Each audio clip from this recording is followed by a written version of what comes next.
O primeiro ouro do Brasil nos Jogos de Tóquio foi também o primeiro ouro olímpico da história do surf, com Ítalo Ferreira. E você vai ver também.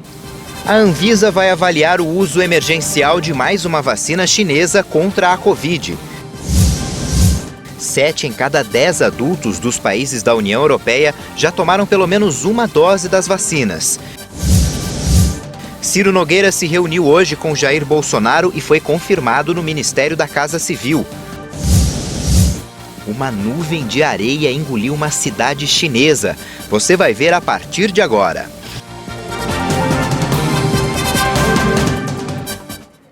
Olá, boa tarde. Vamos começar com os Jogos Olímpicos de Tóquio. De madrugada, o Ítalo Ferreira fez história no surf e garantiu a primeira medalha de ouro do Brasil nos Jogos do Japão. E aqui no país, teve festa na cidade natal dele. A habilidade do surfista Ítalo Ferreira, atual campeão mundial do surf, trouxe ao Brasil o primeiro ouro nos Jogos de Tóquio. O potiguar terminou a final na praia de Tsurigasaki com 15,14 pontos, contra 6,60 do japonês Kanoa Igarashi. A medalha tem um peso histórico, ainda maior, já que o surf estreou como modalidade olímpica no Japão. Portanto, Ítalo é o primeiro campeão olímpico da história do surf. Em Baía Formosa, litoral do Rio Grande do Norte, sua cidade natal, dezenas de pessoas se reuniram para torcer e vibrar por Ítalo. Teve carreata, motociata, uma verdadeira festa no município que tem pouco mais de 9 mil habitantes. Depois da conquista, Ítalo concedeu a entrevista coletiva e falou sobre ser o primeiro campeão olímpico. Ainda ressaltou que todos os surfistas fazem parte dessa conquista. Eu acho que todas as competições são importantes. Os Jogos Olímpicos, ainda mais, porque foi a primeira vez. Mas, comparando, acho que o Mundial é mais difícil e desafiador. Acho que todos os surfistas fizeram história aqui. E todo surfista tem uma parte dessa medalha de ouro. Ítalo também fez questão de lembrar de Baía Formosa, local onde nasceu e começou a sua vida no surf. Eu tenho muito orgulho de crescer em um lugar onde tenho ótimas pessoas comigo. Todas as pessoas me deram muito apoio para eu estar aqui e acreditaram em mim. Foi isso que me motivou muito. Nas piscinas, o Fernando Scheffer conquistou a medalha de bronze nos 200 metros livres. A nação do Brasil conquistou a primeira medalha nos Jogos de Tóquio. A prova foi disputada no centro aquático da capital japonesa, onde o brasileiro nadou a final na raia 8. O gaúcho Scheffer surpreendeu e completou a prova com um tempo de 1 minuto, 46 segundos e 66 centésimos, atrás dos britânicos Tom Dean, que ficou com o ouro, e Duncan Scott, que ganhou a prata. A última vez que o Brasil conquistou uma medalha olímpica nos 200 metros livres foi em Atlanta 96, com Gustavo Borges, há 25 anos. Esta é a 14ª medalha olímpica do Brasil na modalidade. O Scheffer também vai disputar uma final em uma das modalidades de revezamento da natação. A seleção brasileira de handebol feminino garantiu a primeira vitória nos Jogos Olímpicos. Foi por 33-27 contra a Hungria. O Brasil, que contou com ótimas atuações da goleira Babi e de Ana Paula e Samara, soma 3 pontos no grupo B. O resultado é um importante passo para garantir uma classificação para as quartas de final. A seleção volta à quadra na quarta-feira para enfrentar a Espanha, atual vice-campeã do mundo. A chave conta ainda com as equipes de França e Suécia. Ainda nessa edição a gente volta a falar dos Jogos e traz o quadro de medalhas. A Anvisa recebeu o pedido de uso emergencial da vacina da Sinopharm contra a Covid-19. A empresa Blau Farmacêutica, que representa o laboratório chinês no Brasil, fez a solicitação e a agência agora vai analisar e julgar o pedido nos próximos dias. O imunizante ainda não tem contrato com o Ministério da Saúde, mas já teve o seu pedido de uso emergencial aprovado pela Organização Mundial da Saúde no início de maio. É um dos 6 imunizantes incluídos na lista da OMS na pandemia. A Anvisa deve ter 7 ou 30 dias para julgar o pedido de uso emergencial, de acordo com as condições do imunizante, mas esse prazo ainda não está determinado. A Anvisa já está fazendo uma triagem do processo e verificando se os documentos necessários para avaliação estão disponíveis. Só depois de resolver isso é que vai ser determinado o prazo para a agência julgar o pedido. Uma aprovação pela Agência de Saúde da ONU também abre caminho para que a vacina possa ser distribuída pelo consórcio COVAX Facility. Um estudo sobre a Coronavac indica que uma terceira dose melhora a proteção do organismo, mas esse estudo ainda não confirma a necessidade desse reforço. Um estudo publicado por pesquisadores chineses mostrou que uma terceira dose da Coronavac, vacina contra a Covid desenvolvida pela farmacêutica Sinovac, impulsiona o número de anticorpos produzidos pelo organismo. Mas isso não significa necessariamente que países que aplicam esta vacina, como o Brasil, devem dar uma dose adicional agora. Mais pesquisas precisam ser feitas para determinar a necessidade do reforço. A pesquisa foi realizada com 540 adultos saudáveis de 18 a 59 anos. De acordo com o estudo, o nível de anticorpos neutralizantes cai após 6 meses da aplicação da segunda dose. E com uma terceira dose, esses anticorpos voltam a aumentar de 3 a 5 vezes. O resultado também indica que o esquema de 2 doses de Coronavac gerou boa memória imunológica. Os cientistas ainda afirmaram que é melhor garantir que mais pessoas completem o esquema atual de 2 doses. Além dos anticorpos neutralizantes, a memória das células e outros indicadores podem desempenhar uma função importante na proteção. A variante Delta e a chegada de mais vacinas levaram o governo federal a estudar um período mais curto de intervalo na aplicação das doses da Pfizer. A secretária extraordinária de enfrentamento à Covid do Ministério da Saúde, Rosana Leite, afirmou que a pasta está avaliando reduzir o intervalo entre as doses da vacina da Pfizer dos atuais 90 dias para 21 dias, conforme propõe a bula. O grupo técnico do Programa Nacional de Imunizações optou por fazer um espaço mais alargado naquele primeiro momento para poder avançar na primeira dose. Mas agora, como as vacinas da Pfizer estão chegando em um volume maior, é possível mudar essa estratégia. Atualmente, o Ministério pratica o intervalo de 90 dias. Segundo Rosana, a preocupação com a variante Delta e a previsão de chegada de remessas maiores da vacina levam o Ministério a analisar a possibilidade de diminuir o espaço entre as doses. O Ministério da Saúde decidiu orientar grávidas e mulheres que deram à luz recentemente que receberam a primeira dose da vacina AstraZeneca a se vacinarem com a segunda dose da Pfizer. Em casos excepcionais, elas podem tomar também a Coronavac. O senador Ciro Nogueira aceitou oficialmente o convite do presidente Jair Bolsonaro para ser o novo ministro da Casa Civil. A informação foi confirmada depois de uma reunião no Palácio do Planalto. O senador Ciro Nogueira, do Partido Progressista do Piauí, confirmou que vai assumir o Ministério da Casa Civil. Em uma rede social, ele postou que aceitou o convite do presidente e disse que quer cumprir o mandato da melhor forma para atender às necessidades do país. Nogueira é presidente do PP e membro do grupo conhecido no Congresso como Centrão. A ida dele para a Casa Civil também deve estreitar os laços do governo com o grupo e melhorar a relação do Executivo com o Senado. A Casa Civil é um dos mais importantes setores da esplanada dos ministérios, já que além de auxiliar na articulação política junto ao Congresso, atua na coordenação de ações do governo com outras pastas. Nogueira vai substituir o general Luiz Eduardo Ramos, que foi deslocado para a Secretaria de Governo, que hoje tem o Onyx Lorenzoni no comando. Onyx deve continuar no governo em uma nova pasta do Ministério do Emprego e Previdência Social, que deve ser recriada a partir de um desmembramento do Ministério da Economia. A Caixa liberou hoje a 4ª parcela do auxílio emergencial para quem está no Bolsa Família e tem o NIS final 7. E também liberou o pagamento para quem não faz parte do Bolsa Família e faz aniversário em junho. O dinheiro vai ser depositado na poupança digital da Caixa e fica disponível primeiro para pagamento de contas e compras por meio do cartão virtual. Os saques e transferências vão ser liberados a partir do dia 13 de agosto. O Brasil ultrapassou a marca de 550 mil mortes pela Covid-19. Foram 578 vítimas de um dia para o outro. Em 24 horas, o Brasil registrou mais 578 mortes por Covid-19. E o total de vítimas já é de 550.502.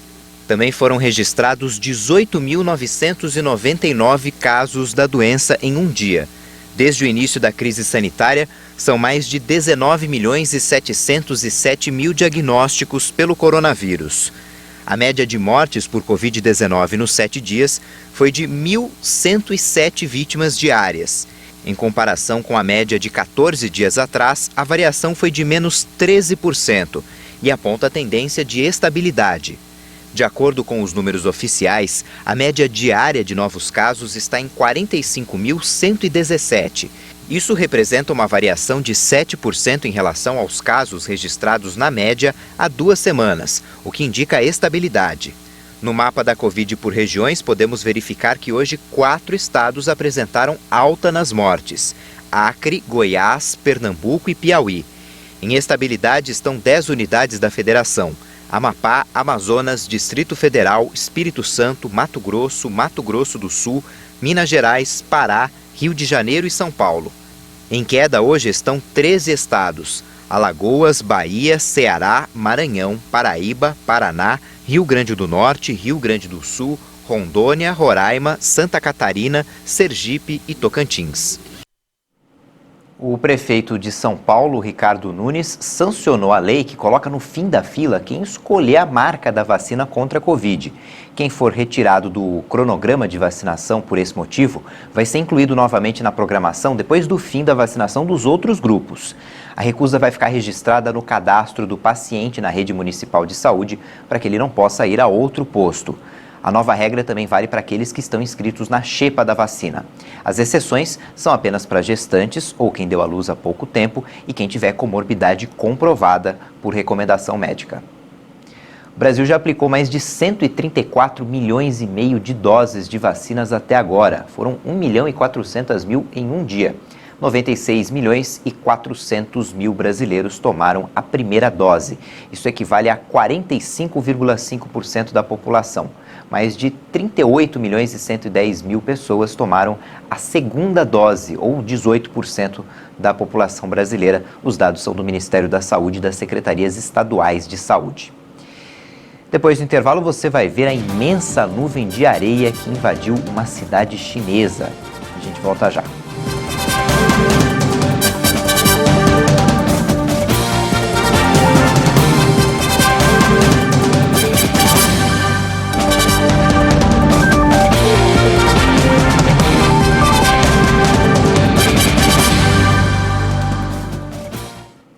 Uma 16 no horário de Brasília, a gente volta a falar dos Jogos de Tóquio. No judô, a Kathleen Quadros perdeu na repescagem para uma adversária holandesa na categoria até 63 quilos e ficou sem a medalha de bronze.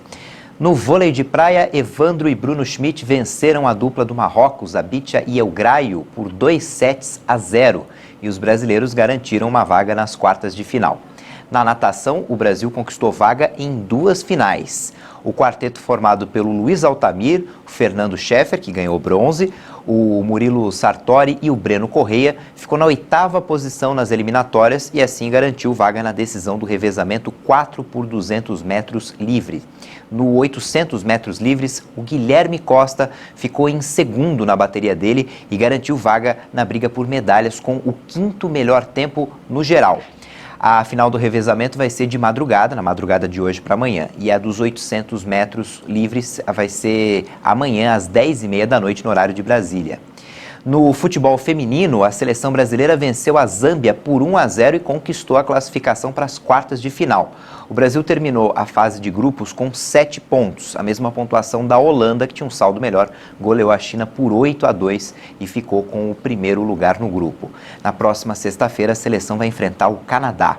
No vôlei feminino, o Brasil bateu a República Dominicana por 3-2 e segue invicto depois de 2 jogos. A seleção brasileira vai voltar à quadra na quinta-feira para encarar as donas da casa japonesas. Nas 2 primeiras rodadas, o Japão venceu o Quênia e perdeu para a Sérvia.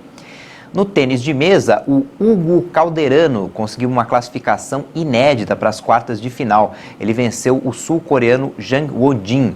Com o resultado, o mesa-tenista vai enfrentar nas quartas de final o alemão Dmitry Ocharov. O jogo vai ser amanhã, às 9 da manhã, pelo horário de Brasília. E no vôlei de praia, a dupla brasileira Agatha e Duda acabou perdendo para a dupla chinesa Wang e Xia por 2-0. Mas elas seguem com chances de classificação. Hoje teve uma decepção para a torcida do país sede. No tênis, a japonesa Naomi Osaka, a número 2 do mundo, foi eliminada nas 8º de final. A japonesa, que acendeu a pira olímpica, foi eliminada nas oitavas de final pela tcheca Markéta Vondrousova. A tenista europeia ocupa a 42ª posição do ranking e fechou a partida em 2 sets, 6-1, 6-4, em apenas 1 hora e 10 minutos de jogo. Osaka tinha como objetivo dar ao Japão o primeiro ouro no tênis em Olimpíadas. O torneio feminino ficou assim, sem as duas principais aspirantes ao lugar mais alto do pódio.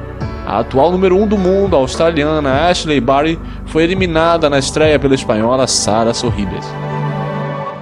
Vamos ver como é que está o quadro de medalhas. Quem está na frente agora é o Japão, país sede. Está liderando o quadro com 18 medalhas no total. Não é quem tem mais medalhas, mas é quem tem mais medalhas de ouro. 10 de ouro, 3 de prata e 5 de bronze. Os Estados Unidos estão na segunda posição com 9 de ouro. Tem mais pratas do que a China, 8 pratas. A China também com 9 de ouro, 5 de prata e 7 medalhas de bronze. Os atletas da Rússia, a Rússia foi punida, não compete como um país, mas tem um comitê de atletas russos, estão com 7 de ouro, 7 de prata e 4 de bronze. O Brasil, com as 2 medalhas da madrugada, subiu para a 14ª posição, 1 de ouro, 2 de prata e 2 medalhas de bronze. A polícia da cidade de Yonkers, na região de Nova York, teve trabalho para socorrer uma mulher e a filha dela depois que um carro desgovernado atropelou as duas e foi parar dentro de uma barbearia. Uma cena assustadora foi captada por câmeras de segurança da polícia em Yonkers, um município próximo da cidade de Nova York. Um carro desgovernado atropelou uma mãe e um bebê de 8 meses que atravessavam a rua. O veículo e as vítimas foram parar dentro de uma barbearia. De acordo com a imprensa local, a mulher e a filha foram levadas para um hospital e, apesar dos ferimentos, não correm risco de morte. O motorista estava alcoolizado e foi detido. Um vídeo divulgado hoje mostra uma gigantesca nuvem de areia que tomou conta da cidade chinesa de Dunhuang. Esse fenômeno aconteceu no domingo e é incomum durante o verão no país. As imagens são impressionantes. Um muro de areia de 100 metros de altura envolveu uma cidade à beira do deserto de Gobi, no noroeste da China. No vídeo, registrado no domingo e divulgado nesta terça-feira, é possível ver Dunhuang, uma rota turística, desaparecer momentaneamente. A cidade foi devorada por uma nuvem de poeira e areia durante uma tempestade. Moradores relataram que o fenômeno ocorreu de repente e atravessou Dunhuang em cerca de 5 minutos. A cidade, situada na província de Gansu, não sofria uma tempestade de areia tão forte há vários anos. O fenômeno é comum na região do deserto durante a primavera, mas é raro acontecer no verão. As informações foram divulgadas pela agência de notícias estatal China News Service. Um tribunal de Hong Kong anunciou a primeira condenação com base na Lei de Segurança Nacional. O governo chinês afirmou que a legislação era necessária para restaurar a estabilidade depois dos protestos em 2019. Um cidadão de Hong Kong foi condenado nesta terça-feira por terrorismo e incitação à secessão no primeiro julgamento com base na polêmica Lei de Segurança Nacional que Pequim impôs à ex-colônia britânica. 3 juízes decidiram a culpa de Tong Yin-kit, um ex-garçom de 24 anos, por considerar que ele exibia uma mensagem capaz de incitar outras pessoas a cometerem um ato de secessão e, portanto, era ilegal. As autoridades atribuíram ao jovem o atropelamento de policiais durante um protesto em 1º de julho do ano passado e o acusaram de exibir uma bandeira com o slogan "Libertem Hong Kong, a revolução de nosso tempo". A frase se tornou muito popular nas manifestações. O veredito justifica a condenação por terrorismo ao afirmar que, ao avançar com sua moto contra os agentes, o jovem colocou a segurança pública em grave perigo. Tong Yin-kit, que pode receber sentença de prisão perpétua, será informado sobre a pena em outra data. Os fatos que resultaram nas acusações aconteceram um dia depois da promulgação da Lei de Segurança Nacional para Hong Kong. As Coreias do Norte e do Sul concordaram em retomar as linhas de comunicação entre os países. O contato tinha sido interrompido no ano passado. Pyongyang e Seul vão restaurar as linhas de comunicação entre os dois lados. A Coreia do Sul fez um anúncio nesta terça-feira. Os norte-coreanos interromperam todo o diálogo oficial com a vizinha do Sul em junho do ano passado. A medida seguiu as ameaças de ativistas de enviar panfletos contra Pyongyang ao outro lado da fronteira. Os líderes dos dois países vizinhos trocaram cartas pessoais desde abril para melhorar a relação e concordaram em restaurar as linhas de emergência como um primeiro passo. A notícia é uma surpresa em um momento de estagnação nas relações entre as duas Coreias, apesar de 3 encontros recentes entre os governantes dos dois países. A agência de notícias oficial norte-coreana, KCNA, acrescentou que as Coreias também concordaram em restaurar a confiança mútua e avançar com o relacionamento bilateral. A defensora dos direitos da nação dos esquimós, Mary Simon, prestou juramento e se tornou a primeira governadora-geral indígena do Canadá. Mary Simon se tornou a primeira governadora-geral indígena no Canadá. Ela prestou juramento nesta segunda-feira. Today is an important and historic day for Canada. But my story... Hoje é um dia importante e histórico para o Canadá, mas minha história por essas câmeras começou muito longe daqui. Eu nasci no Ártico de Quebec, agora conhecido como Nunavik. Meu nome Inuk é Ninjil Kudluk. E primeiro-ministro, isso significa velhinha mandona. And Prime Minister, it means bossy little old lady. Em seu discurso, Simon também defendeu o meio ambiente e a reconciliação com os povos indígenas. O mandato é por 5 anos. Como representante do vice-reino, ela é responsável por dar pareceres reais, executar atos aprovados pelo parlamento e liderar as Forças Armadas canadenses.